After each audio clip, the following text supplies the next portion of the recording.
సంవత్సరాల తరబడి ఎన్ని మందులు వాడినా మీ మోకాల నొప్పులు తగ్గట్లేదా? ప్రాణ పెయిన్ క్లినిక్ లో అత్యాధునిక చికిత్స.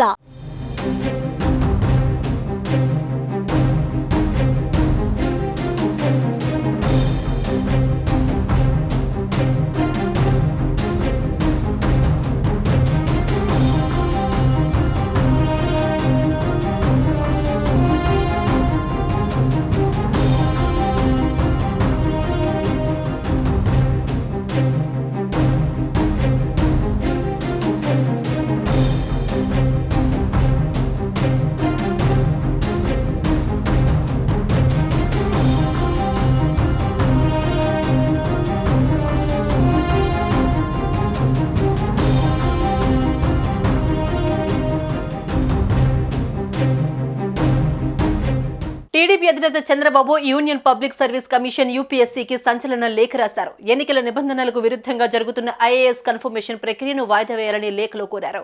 ఐఏఎస్ కు రాష్ట్ర క్యాడర్ ఆఫీసర్ల ఎంపిక కార్యక్రమాన్ని మోడల్ కోడ్ ఉన్నప్పుడు చేయడం సముచితం కాదని లేఖలో పేర్కొన్నారు. కొత్త ప్రభుత్వం వచ్చే వరకు వాయిదా వేయాలని కోరారు. కన్ఫర్మేషన్ జాబితా తయారీలో పారదర్శకత లేదని చంద్రబాబు అన్నారు. అందుకే రాష్ట్రంలో కొత్త ప్రభుత్వం వచ్చే వరకు కన్ఫర్మేషన్ ను వాయిదా వేయాలని సూచించారు.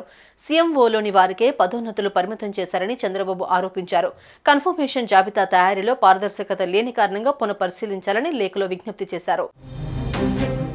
మరోవైపు ఏపీ సార్వత్రిక ఎన్నికలు ముగిసిన తర్వాత వైద్య పరీక్షల కోసం చంద్రబాబు అమెరికా వెళ్లారు.